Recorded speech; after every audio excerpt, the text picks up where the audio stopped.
Unidos en Diálogo, un programa en el cual usted tiene la oportunidad de conocer, de enterarse de la realidad nacional e internacional y a través del diálogo buscar las mejores soluciones. De eso se trata, un diálogo, que conozcamos la situación problemática, pero a través del diálogo buscar las mejores soluciones. Hoy abordaremos un tema importante para la ciudadanía y es la seguridad personal, la problemática que causa en un país, tanto nacional como internacionalmente, cuando se habla de la criminalidad, cuando se habla de las tragedias, como usted las quiera ver, por delincuencia común o delincuencia organizada. Todos esos aspectos tienen que ver con la posibilidad de la inversión nacional e internacional en el país, que a la vez genera el empleo que requerimos todos los hondureños para poder llevar nuestros alimentos a la boca, de tener la oportunidad de satisfacer nuestras necesidades básicas. Pues hoy vamos a hablar un tema muy importante, pero muy importante en el sentido de que al final de cuentas, si no llevamos paz y tranquilidad al país, las cosas se vuelven ingobernables y peor para lo que es la mayoría del pueblo hondureño. Para abordar el tema tenemos de invitado al abogado Gonzalo Sánchez, que se ha dedicado a analizar y a estudiar lo que significa la criminalidad en nuestro país y nos trae una serie de datos. Abogado, bienvenido a Unidos en Diálogo. Doctor, gracias por acompañarnos y compartir este momento con usted sobre esta temática. Gracias por la invitación, doctor. Muchísimas gracias. No, pues aquí estamos para dar respuesta, ¿verdad?, a las inquietudes o preguntas que usted formule al respecto, y un tema muy importante y un tema muy de actualidad, lo que tiene que ver con la seguridad pública, ¿no? A veces decimos seguridad ciudadana, pero entonces solo sería seguridad para los que tienen 18 años. No, es seguridad pública que abarca todos los sectores del país. Buena aclaración de la situación. Uno dice seguridad ciudadana en virtud de todos los ciudadanos, ¿verdad? Pública. Pero es bueno aclarar que entonces es la seguridad pública. Eso es importante, abogado, que vayamos ya conociendo. Usted, que ha tenido la experiencia y capacidad de analizar los datos en el país, vamos a abordar esa temática. Pero antes de abordar eso, me gustaría que usted, con su experiencia a través de los diferentes periodos que ha estado analizando esta temática, ¿en qué realmente influye no solo a la mayoría del pueblo hondureño, sino a que pueda venir la inversión en el país? ¿En qué consiste toda esta información para que favorezca o no favorezca la inversión de los empresarios nacionales e internacionales en el país? Bien, la seguridad pública es sumamente importante porque ningún inversionista nacional o extranjero quiere invertir en un país donde no hay seguridad pública ni tampoco seguridad jurídica. Pues hay que ver los dos elementos, ¿verdad? La seguridad jurídica por parte del Estado. Aquí voy a hacer una referencia, voy a remontarme a muchos años atrás. Por ejemplo, cuando empezaron a surgir estas pandillas, pero eran los famosos muchachos vatos locos. Estos se llevaban en diferentes colonias, se agarraban con palos, con piedras y con esto y en el otro. Yo estaba en la policía en ese tiempo y tuve la oportunidad de dar una inducción a unos empresarios sanpedranos, allá por creo que el 1995, y yo les dije, mire, tenemos que ponerle mucho cuidado a esos muchachos, porque hoy se están agarrando con palos, con piedras en las colonias o en los barrios marinales, como quiera llamarle, pero el problema va a ser cuando estos muchachos bajen a la capital. Y muchos no me creyeron. Son cipotes locos ahí que se llevan peleando entre ellos y agarrándose a pedradas y todo. No, esto va más allá. Ya va a ver cuando estos muchachos bajen a la capital.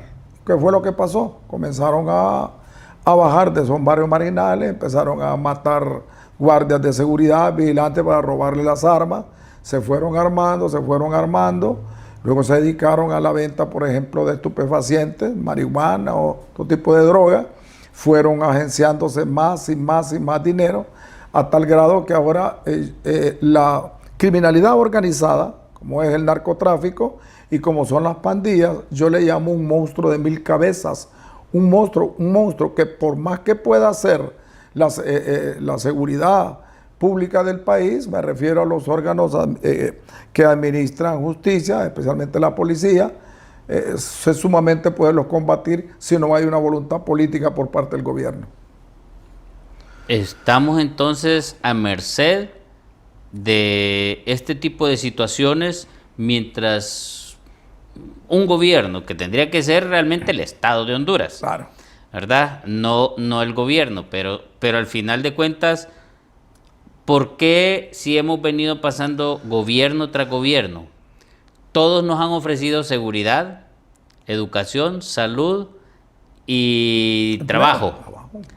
Esas 4 cosas las han ofrecido, nada más que uno las ofrece primero diciendo trabajo y otro primero diciendo seguridad, depende de lo que esté de moda en el momento. Pero todos nos han ofrecido los 4 aspectos y ninguno ha cumplido con esos 4 aspectos. Y como estamos hablando de la inseguridad, entonces, ¿cómo ve usted realmente la responsabilidad de los gobernantes en el país? Bien, este problema no es de ahorita.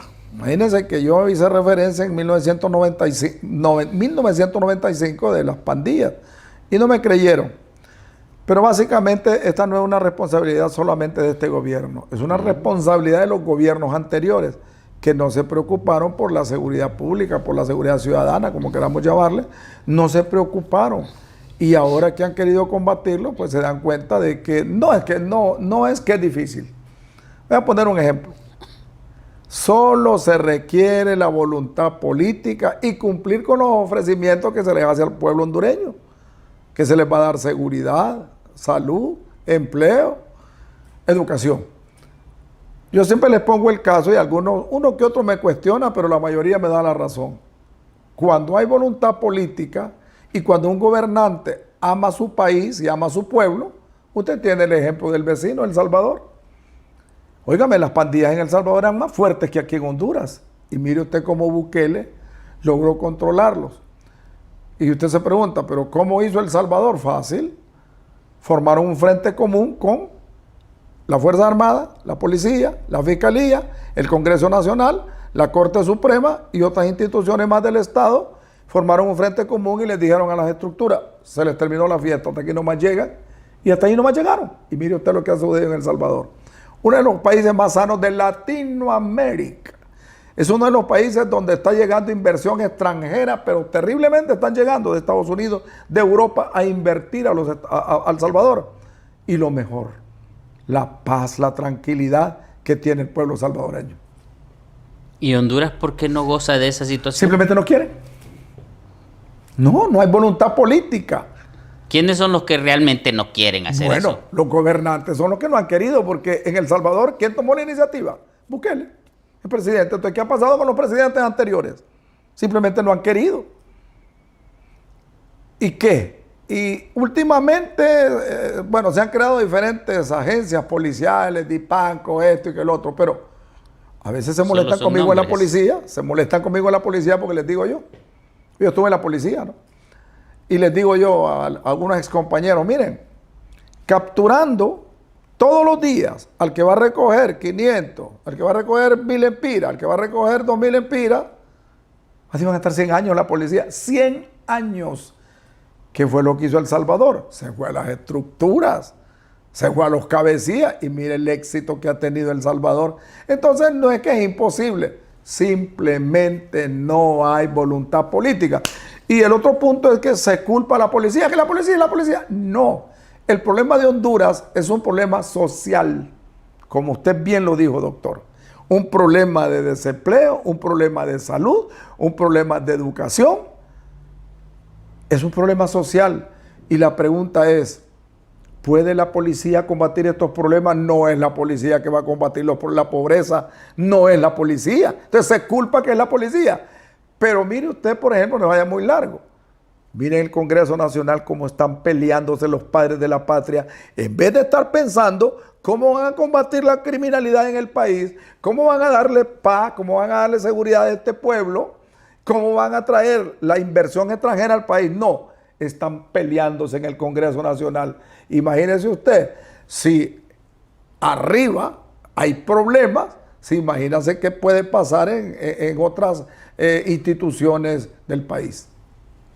Definitivamente me preocupa esto que me está diciendo, porque aunque usted diga que realmente es fácil, y el problema es que no hay voluntad. Y usted ha dado unos ejemplos tremendos en lo que pasa en el Congreso, lo que pasa en los diferentes niveles, y los políticos actualmente que van a participar, se supone el 30 de noviembre, nos siguen ofreciendo seguridad, trabajo, salud y educación.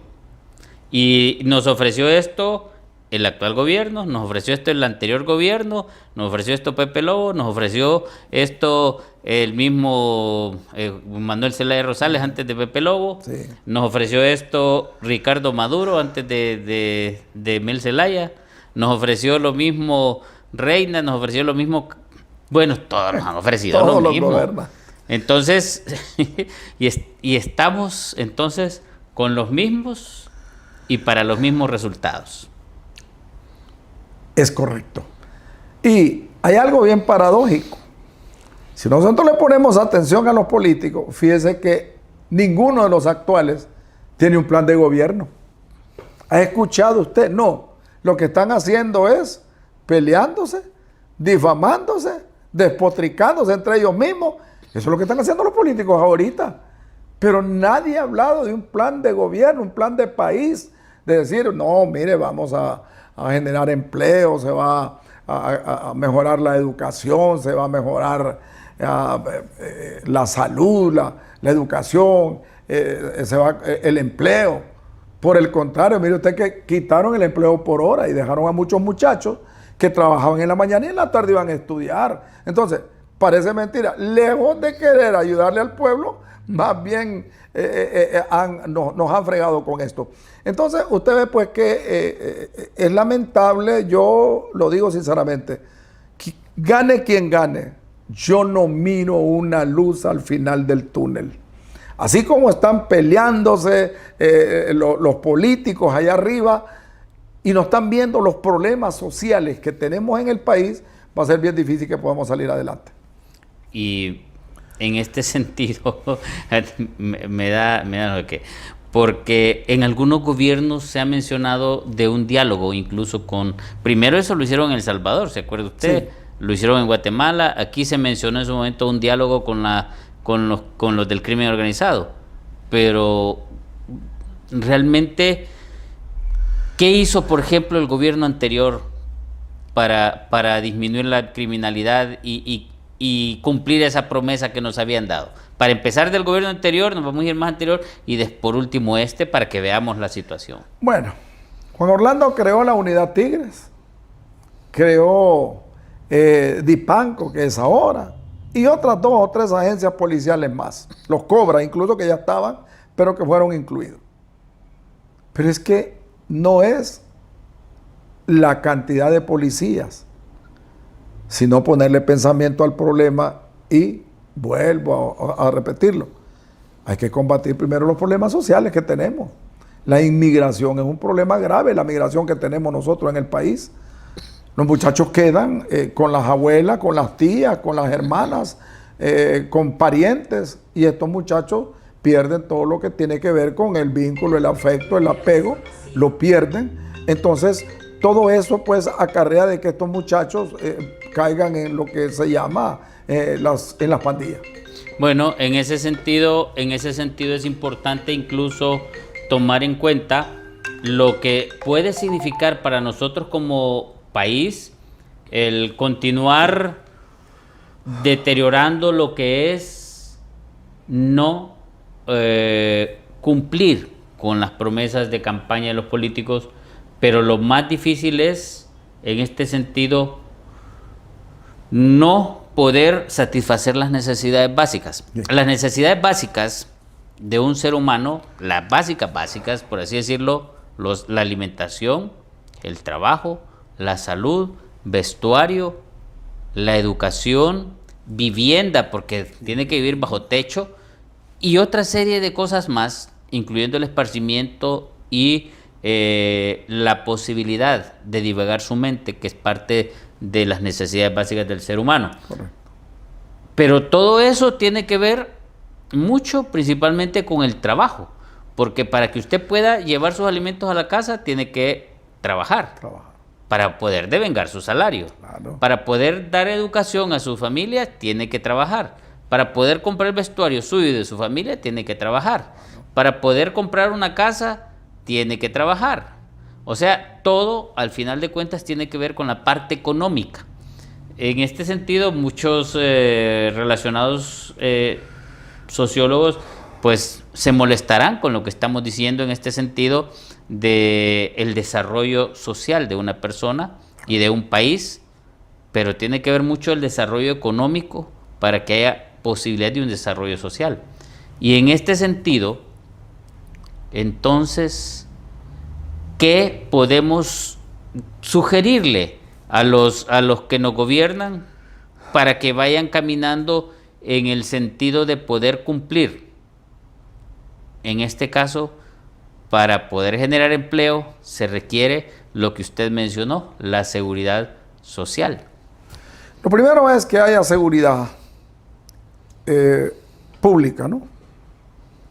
Lo dije anteriormente, un país donde hay seguridad, lógicamente tiene que haber inversión, pero todo redunda en, pienso yo, en la voluntad política. Si no hay voluntad política va a ser difícil. Bukele dijo algo, yo admirador de Bukele, dijo algo bien importante. Cuando el dinero no se lo roban, ajusta. Entonces hay que ver también la corrupción que tenemos, una corrupción desmedida. Entonces así es dificilísimo. Entonces lo que se requiere es voluntad política, decir, combatir primero la inseguridad que tenemos, y luego caerle o simultáneamente caerle a los problemas sociales que tenemos. Por eso le decía yo, se culpa a la policía, que la policía, no es la policía.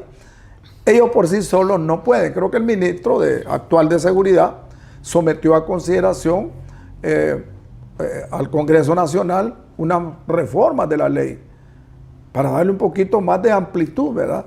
Pero mire, ahí está eso parado, ahí están peleados en el Congreso, y entonces el ministro de Seguridad pidió pues unos cambios en la ley para poder combatir frontalmente a las estructuras, pero hasta este momento pues no ha habido respuesta. Entonces ve pues que lo que se requiere es voluntad política, y hay algo bien importante, yo creo que es el amor a la patria. Recuerdo yo una frase de Bukele que amenazó a los miembros de las pandillas y les dijo: lo juro por Dios, que si aparece otra persona muerta en El Salvador por causa de ustedes, un granito de arroz no se lo van a comer. Y lo cumple. ¿Por qué? Porque él hizo a un lado también a los derechos humanos y se apartó un poquito de la comunidad internacional. Entonces la pregunta es, ¿un gobierno con quién quiere quedar bien? ¿Quiere quedar bien con los derechos humanos? ¿Quiere quedar bien con la comunidad internacional? Tiene que quedar bien con su pueblo, que es lo que ha hecho Bukele en El Salvador. Recientemente unos amigos anduvieron allá y le dijeron: si volvemos a votar otra vez a elecciones, volvemos a votar por Bukele otra vez. ¿Sabe usted que las estadísticas, más del 95% de los salvadoreños le dan todo el apoyo a Bukele? ¿Por qué? La pregunta es, cuando se quiere, se puede. Entonces, él dijo, se le va a terminar la fiesta a la delincuencia. ¿Qué pasó? Le ha puesto prácticamente fin a la delincuencia común y organizada. Ahí tiene usted los resultados de las inversiones. Incluso Estados Unidos le está pagando una buena cantidad de millones de dólares porque aquellos del Tren de Aragua de Venezuela en cárceles salvadoreñas. ¿Qué le parece a usted? Que un país de primer mundo venga con un país subdesarrollado como somos y necesite el apoyo de un país subdesarrollado. Óigame, eso dice mucho, doctor. Eso dice mucho. Y Honduras es más grande, hombre. Honduras es mucho más grande que El Salvador. ¿Y por qué no se da en Honduras? Porque aquí falta la voluntad política. ¿Usted conoce esa propuesta de ley que mandó el ministro al Congreso? No, a fondo no la conozco. Pero por sí, lo menos los pilares fundamentales. No. Solo sé que hay, como tiene iniciativa de ley, ¿verdad? Los ministros, él solicitó, ¿verdad? Una reforma. La verdad que sería mentiroso decirle si la conozco. Entonces, la solicitó. Entonces, ¿qué le compete hacer en este caso al Congreso Nacional? No solo con esa ley, sino en general. ¿Qué le compete según la Constitución de la República al Congreso Nacional para cambiar el panorama que estamos hablando? Crear leyes. Por ejemplo, 1, 2, 3. Bueno, por ejemplo, darle un poquito más de amplitud a la policía, más logística, más miembros de la policía y sobre todo leyes fuertes. Aunque según la criminología dice que el aumento de las penas y aún la pena de muerte no reducen los homicidios o las muertes, no las reducen. Eso es una falacia. Pero yo creo que un pueblo que tiene salud, que tiene empleo, que tiene educación, que tiene todas las necesidades básicas, no creo yo que un pueblo delinca. Aquí se delinque muchas veces también por necesidad. No se justifica, pero si no hay empleo, ¿cómo un padre va a sostener un hogar? Es bien difícil. Entonces a veces recurre a lo incorrecto, a violentar la ley y cometer actos delictivos muchas veces porque no tiene un empleo. Ahora, yo le quiero hacer esta pregunta y quiero que usted la analice si puede a profundidad. Y es porque vienen las elecciones también. Sí. Y hay varios aspirantes a diputados que tienen que saber. Entonces, a mí me gustaría saber, por parte de su experiencia, ¿qué le compete hacer este Congreso Nacional? Aunque ya se va y no se han reunido. Prácticamente, ¿qué le sugeriríamos a los nuevos aspirantes que puedan hacer en relación a los parámetros que usted ha mencionado para disminuir la criminalidad en el sentido del trabajo, la salud, la educación, la generación de empleo? Pues, o sea, ¿qué le podemos decir a los aspirantes a diputados en este momento que si en realidad quieren hacer algo por este país y que no sigamos al precipicio en el que estamos cayendo y va a ser un precipicio en el cual probablemente ya no habrá salida nunca jamás? Yo diría, usted tiene toda la razón, doctor, yo diría que antes de decir a los diputados qué es lo que tienen que hacer para cambiar la situación política, económica y social del país, yo le diría al pueblo que escoja bien sus candidatos, que escoja bien que cojamos bien, mejor dicho, ¿verdad?, a los futuros diputados al Congreso Nacional.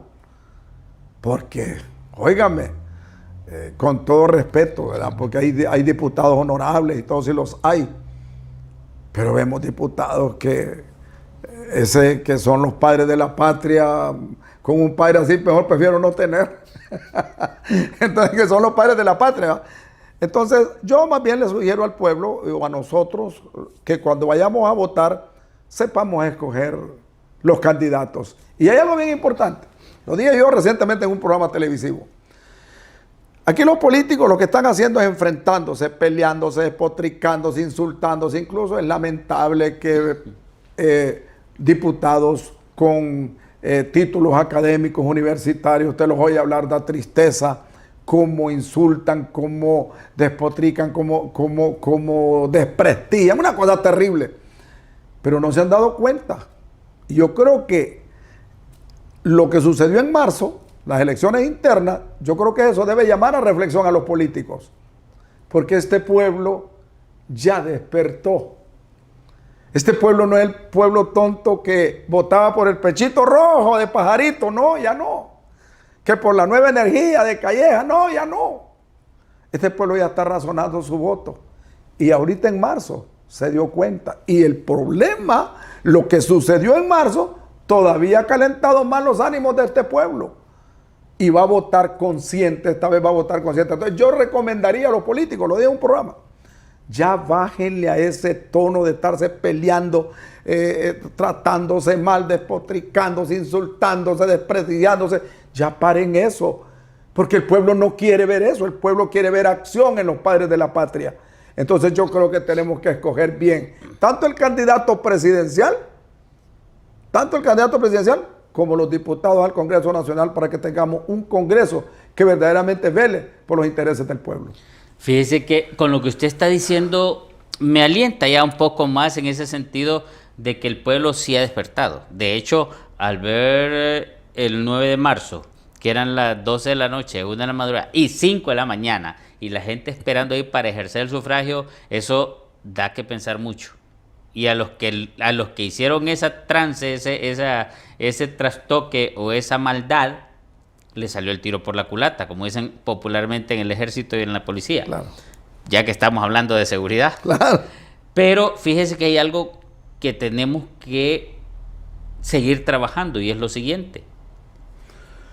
Aunque el pueblo pueda votar y escoger bien, que yo se lo digo sinceramente, el pueblo siempre ha sabido escoger bien. El problema es en el conteo, en el momento del conteo.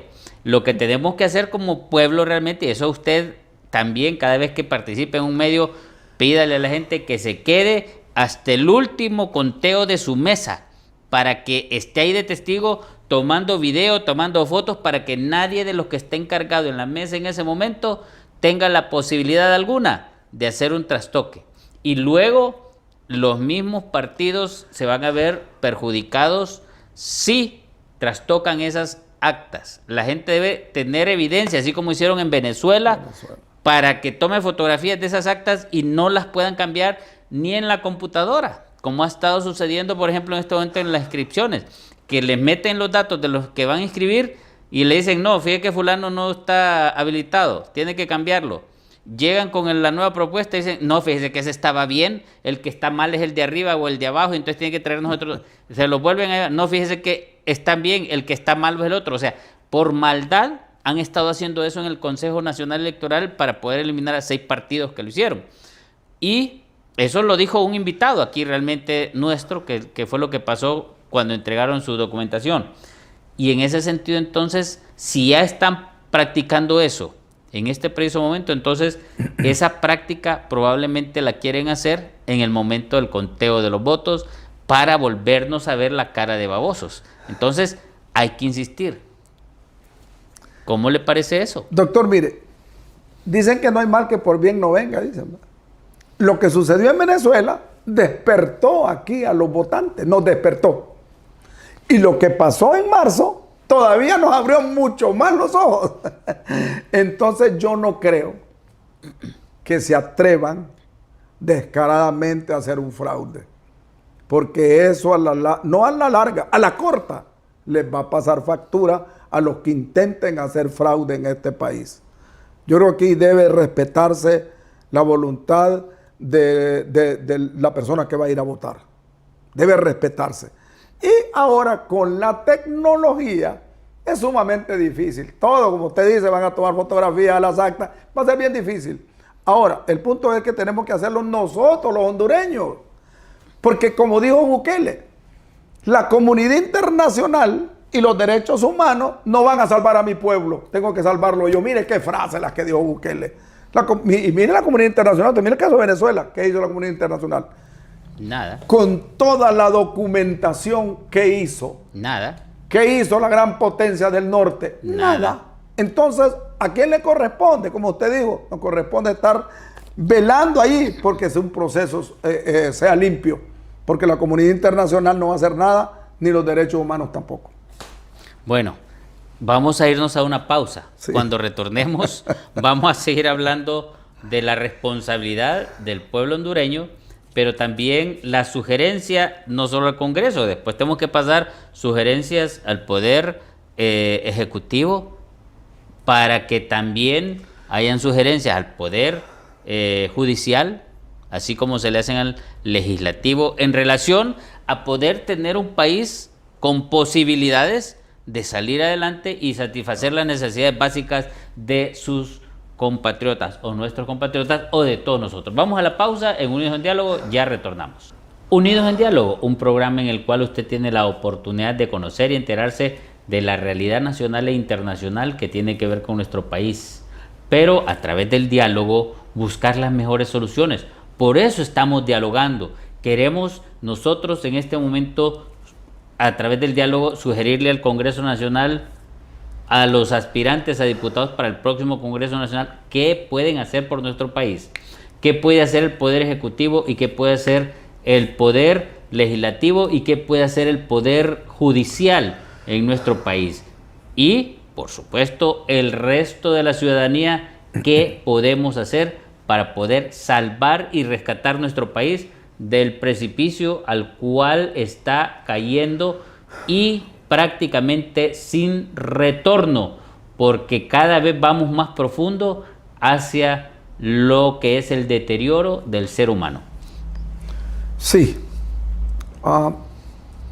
Aquí es el pueblo el que tiene que saber elegir. Lamentablemente, como decía usted, de repente el pueblo elige bien, pero cuando los hombres llegan allá arriba, se olvidan de las promesas de campaña que hicieron, se olvidan que son hondureños, se olvidan que tienen que velar por los intereses de este país, por el pueblo, y entonces estamos viendo pues lo que estamos viendo en la actualidad. Voy a decir que hay serios problemas, tanto en la administración de justicia hay problemas. Hay problemas en el Congreso Nacional. Hay problemas en las instituciones operadoras de justicia. Porque no hay una política de seguridad definida. ¿Qué es lo que vamos a hacer? Pero entonces, ¿a quién le compete, de acuerdo a la Constitución de la República, quién crea las leyes y las modifica? El Congreso Nacional. Entonces, allá donde se va a legislar. Entonces, ¿cuál fue el éxito de El Salvador? Vuelvo al Salvador. ¿Cuál fue el éxito? Que tuvo todo el apoyo del soberano Congreso Nacional. Aquí, por ejemplo, un ciudadano agreden a un policía o a los policías, estos reaccionan de acuerdo a los protocolos, ¿verdad? Por ejemplo, someterlo con la macana, lo que sea. ¿Y qué sucede? Ya son acusados por derechos humanos. Entonces, ¿qué pasa? El policía de repente ya no quiere cumplir con su trabajo. El policía dice, ¿no? ¿Y para qué? Se me van a acusar. Entonces, yo creo que brindarle todo el apoyo a la policía siempre y cuando, pues, que no abusen del poder. Pero yo creo que fue uno de los puntos importantes, porque ¿cómo se va a luchar contra una delincuencia organizada cuando si un policía ya utiliza un poquito la fuerza, entonces ya es acusado por derechos humanos? Y por la Fiscalía de Derechos Humanos. Entonces le quitan aquel impulso, aquel deseo que tiene el policía de hacer cumplir la ley. Entonces se vuelve apático. Entonces yo creo que en parte ahí el soberano Congreso Nacional tendría que trabajar en esa parte. Y luego, como dije antes, presupuesto, pues el incremento de las leyes, si bien es cierto, no baja los niveles de criminalidad, pero sí son penas fuertes, que por lo menos unos buenos años van a estar en las cárceles los que cometan delitos en el país.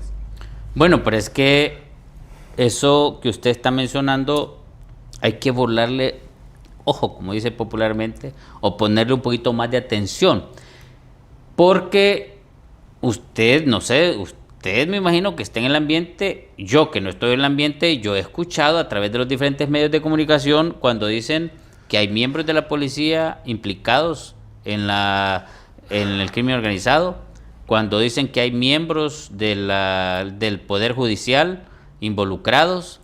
Entonces, ¿qué se debe hacer en ese sentido? No se debe negar de que en todas las instituciones operadoras de justicia hay manzanas podridas, como dice. Los hay en la policía, los hay en la Fiscalía, los hay en la Corte Suprema de Justicia, los hay en las Fuerzas Armadas, los hay. ¿Por qué? En parte porque el dinero es bien tentativo, ¿no? Y el crimen organizado suelta aquellas grandes cantidades de dinero que cualquiera, si no tiene sus principios, sus valores bien fundamentados, puede caer. Entonces sí, efectivamente, hay colusión de algunos operadores de justicia con el crimen organizado, con las pandillas, etcétera, etcétera. Pero entonces la pregunta es, ¿qué hacer? ¿Qué hacer? Bueno, en primer lugar, lo que sucede en Estados Unidos, por ejemplo, la ley. Allá, si un funcionario comete un delito, ya sea policía o funcionario del gobierno, la pena es el doble de lo que puede ser para un ciudadano común y corriente. ¿Por qué? Porque dicen, no, hombre, es que ese es un servidor público, es un policía, ¿cómo va a cometer delito él? Entonces las penas son más graves allá para los funcionarios públicos en los Estados Unidos. Entonces, en Honduras debe de ser igual. No, hombre, si aquí los funcionarios cometen errores y más bien los premian enviándolos a consulados, enviándolos a otro puesto, y hay a unos que les dan no solo un puesto, sino que 3, 4, 5 puestos dentro del mismo gobierno para premiarlos cuando hay una denuncia para un funcionario. O sea, ¿qué nos está pasando entonces en esto, abogado? Bueno, los valores, la gente dice, se perdieron los valores no se han perdido, los valores ahí están. Que no aplicamos los valores morales que nos enseñaron nuestros padres, esa es otra cosa. Pero entonces, ¿qué pasa? Hemos caído en una sociedad, le voy a decir, con un alto índice y grado de corrupción. La corrupción es fuerte en este país y a todos los niveles. Y a todos los niveles. Hay corrupción terrible. Entonces, es difícil poder levantar un país así. Yo le decía, por ejemplo, se quejan de la policía. Que la policía no hace nada, que no sé qué, que no sé cuánto.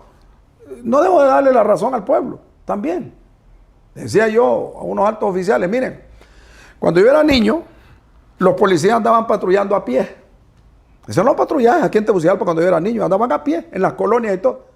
Había poca delincuencia, poca criminalidad, que todo es relativo. Habían menos policías, hoy hay más policías, hay más patrullas. Pero en aquel tiempo como que los hombres de antes eran más estadistas que los de ahora.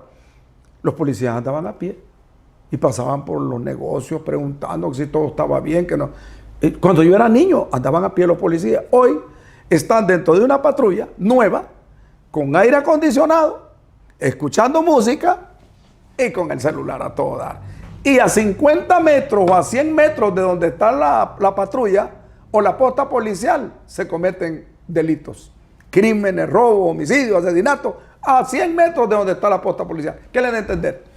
Que lo que hace falta también por parte de la policía, les decía yo, es supervisión. La clave del éxito en una institución pública y privada redunda básicamente en la supervisión. Tiene que haber supervisión. No hay supervisión. Usted va a las instituciones públicas, ¿cómo lo tratan a uno de contribuyente? ¿Cómo lo tratan a usted que va a hacer un trámite ahí? Horriblemente. Y va, de repente, no vino hoy. No, que está de vacaciones, que anda en un curso. No, que hoy no vino.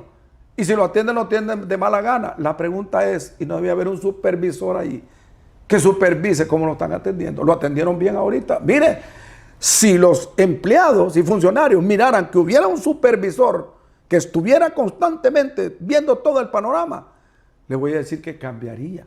Entonces, uno de los problemas que tenemos también en este país es la falta de supervisión a todos los niveles. ¿Y sabe por qué me estoy riendo yo? Porque pareciera que me está hablando más bien de un banco o pareciera que me está hablando de una tienda, porque cuando uno va a un banco, ¿cómo lo tratan? O cuando va a cualquier tienda, ¿cómo lo tratan? O sea, yo creí que más bien me está hablando de la empresa privada, no del gobierno. No, pero es que es a todos niveles. Gobierno. No, pero yo me río por eso, porque sí. lo que usted está planteando, que en las entidades gubernamentales sucede, eso sucede también en las entidades privadas, en los bancos. Usted va a un banco, desde que esté entrando que lo tratan mal con un guardia ahí, y luego entra y hace ni quiera Dios, terrible que lo traten, si va a la caja o a servicio al cliente, etcétera, y no digamos en una tienda. Hay veces que usted va a estas tiendas en los diferentes centros comerciales, en los diferentes malls, hay veces no hay quien lo atienda, y cuando lo atienden de mala gana, y de remate tienen un precio, y después cuando usted va a caja es otro precio.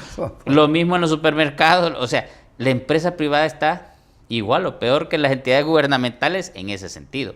Pero no es ese el tema. Yo se lo hago comentario porque porque usted... Hemos vivido eso. Me imaginé lo que usted estaba diciendo, pero yo lo estaba viviendo en los lugares donde prácticamente yo he ido a ver esas situaciones. Ahora, lo que sí tenemos que ver nosotros, por ejemplo, ¿cuánto ganaba un policía, esos que antes andaba a pie, en relación a los policías que hoy tienen ese servicio de andar en la patrulla con aire acondicionado, con una patrulla nueva y con su celular, como dice usted, y la situación puede estar pasando un percance a 50, a 100 metros y ni cuenta se da? Pasan por desapercibido. Mire, yo estuve en la policía, tuve 13 años. Y yo veo los beneficios que tiene hoy la policía. Y nosotros con todas las vicisitudes que teníamos, pues no teníamos recursos, no teníamos logística, no teníamos nada, nosotros resolvíamos casos. Hubo veces que llegaban los de captura y me decían a mí, jefe, ¿cree que me pueda prestar el carro? Fíjate que tenemos una captura. En mi carro particular mío lo prestaba para que realizaran una captura, ¿se imagina usted? Y hoy, ¿cuántas patrullas tienen? Óigame, la policía ahora tiene sus comedores, su propio comedor. Tiene la policía ahora. Tienen un bono de alimentos, le cuento, un bono de comida. Los sueldos, no vaya a creer que son los sueldos paupérrimos que se hablaba antes. ¿Qué es el sueldo de la policía? Ahora la policía gana un sueldo decoroso, le cuento. Ganan bien. ¿En cuánto anda el rango más o menos? Tremenda. Bueno, un policía normal, anda como por los 18,000 empiras. ¿Y el de más alto rango? Se imagina usted. No, más o menos cuánto anda el de más bueno, alto porque rango. pensar, por ejemplo, que un general de la policía creo que anda con un sueldo por unos 150,000, 160,000 empiras mensuales. Úpale. Sí, no se asuste, doctor. No, claro. Esos son los sueldos. Claro que me asusto con mis años de estudio. Y así para abajo, 100,000. Pero no es nada. Se lo merecen. Yo se lo digo, se lo merecen. Tienen muchos años de servicio. Ya le voy a decir por qué le hago estas preguntas. Se lo merecen y yo no me pongo al brinco en eso porque es un trabajo de riesgo y se lo merecen, y estoy de acuerdo. Aunque, por ejemplo, en mis años de estudio, ni aún con los tantos años de estudio que tengo gano esa cantidad, ni a la mitad llego. Entonces, bueno, sí, creo que más o menos un poquitito menos de la mitad, pero por ahí. Eso es de tantos años de estudio, medicina, 2 maestrías y un PhD. Y los años de trabajo. Pero yo le hago esa pregunta porque nosotros en la población nos fijamos, no crea que no nos fijamos, vemos cómo un policía, un militar, no del rango ya para finalizar, sino que cuando está en su vida media, y no digamos ya cuando llega casi al culminar su carrera, vemos que andan no solo en una Prado, sino que 2 hasta 3, tienen hacienda, tienen 4, 5, 6 viviendas. O sea, y eso usted lo sabe, lo sabemos todo, lo vemos todo, nada más que nos quedamos callados. Pero hay gente contralores del Estado. Y el Tribunal Superior de Cuentas.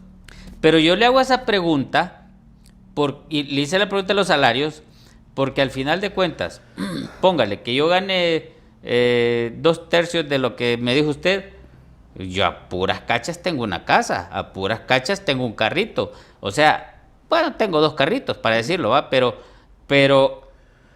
a puras cachas, o sea, no es que me doy los lujos. ¿Cuánto nos hemos sacrificado? Y con los años. Ahora, la pregunta que yo le hago es, si nosotros como pueblo estamos oliendo, estamos viendo, estamos oyendo y estamos con todos nuestros sentidos captando lo que le acabo de decir, que ni siquiera estando al alto nivel de rango y de casi jubilarse, sino que casi a inicios y a mediados de la carrera ya tienen esas 3, 4 prados, todos los hijos en colegios caros, 3, 4, 5 casas en diferentes lugares de lujo. O sea, ¿por qué sucede eso y a qué lo atribuye usted?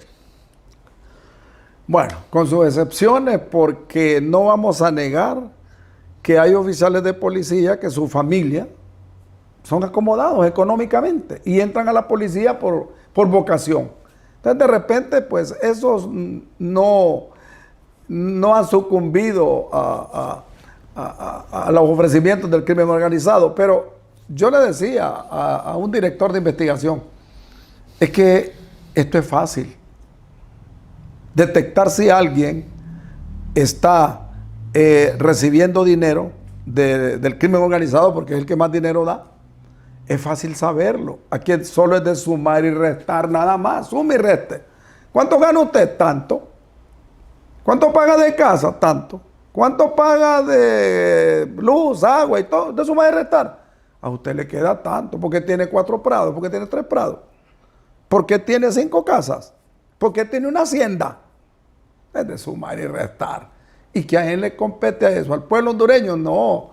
Para eso son los órganos contralores del Estado. Está el Tribunal Superior de Cuentas. Pero, ¿y quién hace algo? La pregunta es, ¿quién hace algo? Entonces, claro, el pueblo se pregunta porque mira, dice, ¿cómo es posible? Caminan en Prado, caminan aquí, qué grandes casas, qué haciendas y todo. Los sueldos, esos sueldos no dan para tanto. Porque yo le puedo decir a usted un sueldo de 120,000, un general, 150,000, 120,000. Pero, ¿y las deducciones, doctor? Las deducciones son fuertes. ¿Y cuánto le viene quedando de repente? Que le queden 80,000, 90,000 lempiras. Solo del impuesto sobre la renta, así el sueldo neto es un 25%. Póngase a pensar entonces, solo del impuesto sobre la renta. Ahora, dedúcale el seguro, dedúcale otras deducciones que puedan tener. Ajá, y entonces, ¿cómo es posible que van a tener esas haciendas, que van a tener esas grandes prados, que van a tener aquí? Algo está pasando. Pero la pregunta es, ¿quién se encargaría? El pueblo solo ve, nosotros los vemos. Pero por eso hay órganos contralores del Estado. ¿Pero qué hacen los órganos contralores? No hay nada, doctor. No hay nada. Pero, lamentablemente. Pero por eso estamos aquí dialogando, porque hay que sugerirles. Si los órganos contralores del Estado no hacen nada, ¿quién es el encargado detrás de esos órganos contralores del Estado? Hay una entidad que se encarga de nombrarlo y decirle, hey, denme en cuenta. Y además está lo que significa gestión por resultados. Al final de cuentas, en este sentido, entonces tenemos que ver nosotros, abogado González, Sí. qué podemos sugerir al nivel del Congreso Nacional, nivel del Poder Judicial y nivel del Poder Ejecutivo. Doctor, es que aquí el ingrediente político juega un papel importantísimo. Aquí los políticos se cobijan entre ellos, es que ese es el problema. Se cobijan, se cubren entre ellos, entonces nunca vamos esa madeja nunca la vamos a desenredar, porque aquí la cuestión es política. Lo que está pasando ahorita. ¿Cuántos diputados del Congreso Nacional dicen que tienen denuncias, que tienen procesos, esto y el otro? ¿Cuántos diputados no tienen? Entonces, claro, si los amenazan que los van a meter a la cárcel, entonces, ¿qué tienen que hacer? Votar a favor de lo que le piden que vote. Correcto, ahí llegamos. Entonces, ¿qué pasa? Pues le decía yo, es el pueblo el que tiene que buscar.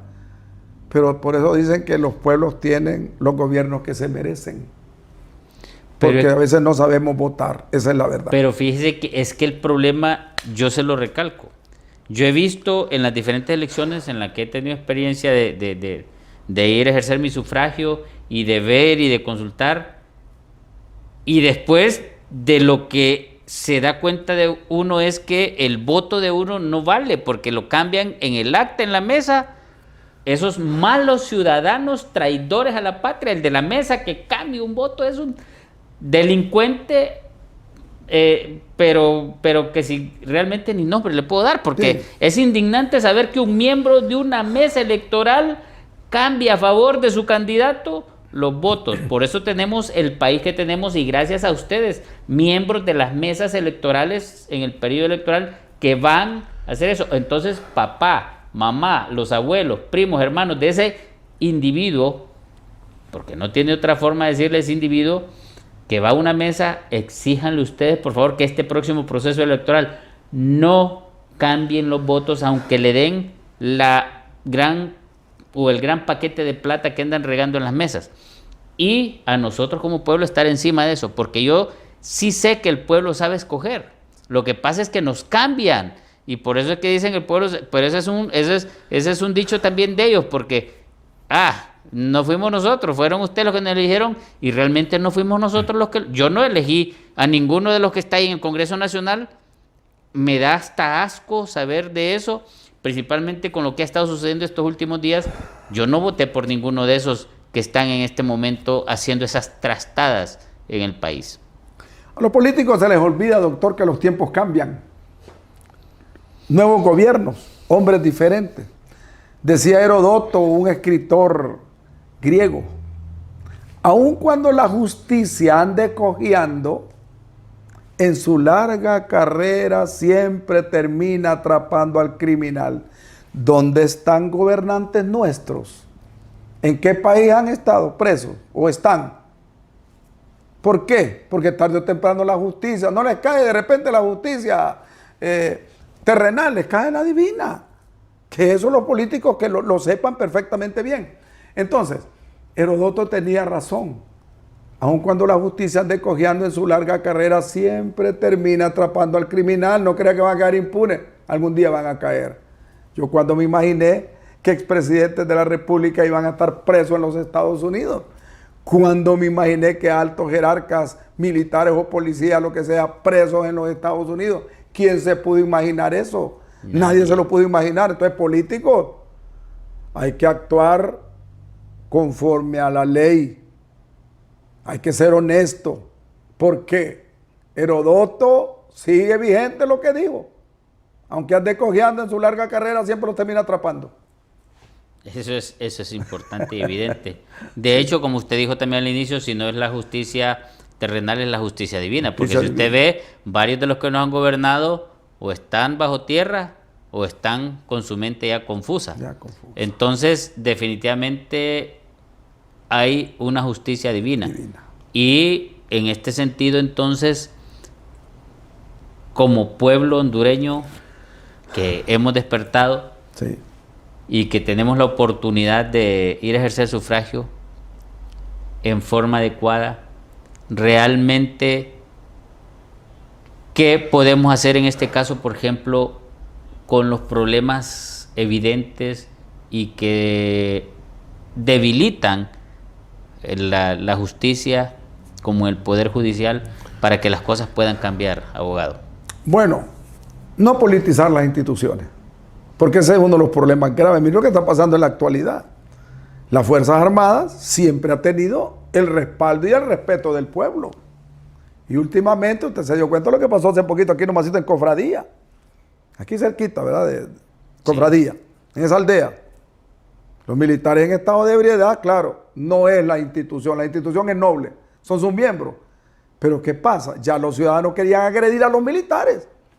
Los querían agredir. ¿Qué le está dando a entender? Nunca antes visto en la historia. Que este pueblo ya no les tiene miedo tampoco a los militares. No vaya a creer que les tiemblan a ustedes, a los militares. No les tienen miedo ahí el pueblo. Ya hay cansancio. El pueblo ya se cansó. Se ha cansado de esa campaña de odio, de desprestigio, de polarizar la sociedad. El pueblo ya está cansado de eso. De hecho, lo que pasó el 9 de marzo desprestigió mucho a las Fuerzas Armadas. Claro. Y eso es lo que está pasándole factura en este momento. Pasándole factura. Miren, en este momento ya lo... ¿Sabe usted que la policía intervino y sacó a los militares para que no los lincharan? Porque el pueblo ya no aguanta. Y ojo, políticos y Fuerzas Armadas, un pueblo revuelto, no hay ejército del mundo que lo detenga. Cuando un pueblo dice hasta aquí nomás, hasta ahí nomás van a llegar. Me refiero a los gobiernos, me refiero a las Fuerzas Armadas. Cuando un pueblo dice hasta aquí nomás, hasta ahí nomás van a llegar. Y estamos a punto de eso. Estamos a punto de eso. Abogado, ya estamos llegando al final. Sus palabras finales, por favor. Bueno, que se respeten dos cosas en este país. Que hayan elecciones limpias, que yo sé que esa es la intención del gobierno de la República, que hayan intenciones limpias, y que se respete la voluntad de nosotros los ciudadanos que vamos a votar. Esa es mi última recomendación. Muchas gracias, abogado. Yo ahora a usted le quiero manifestar lo que para nosotros significa Unidos en Diálogo. Sí. Porque aquí creemos firmemente que el diálogo sincero y la participación ciudadana son las herramientas clave para construir un futuro más justo y próspero para todos y cada uno de nosotros hondureños. Hasta el siguiente programa, Unidos en Diálogo.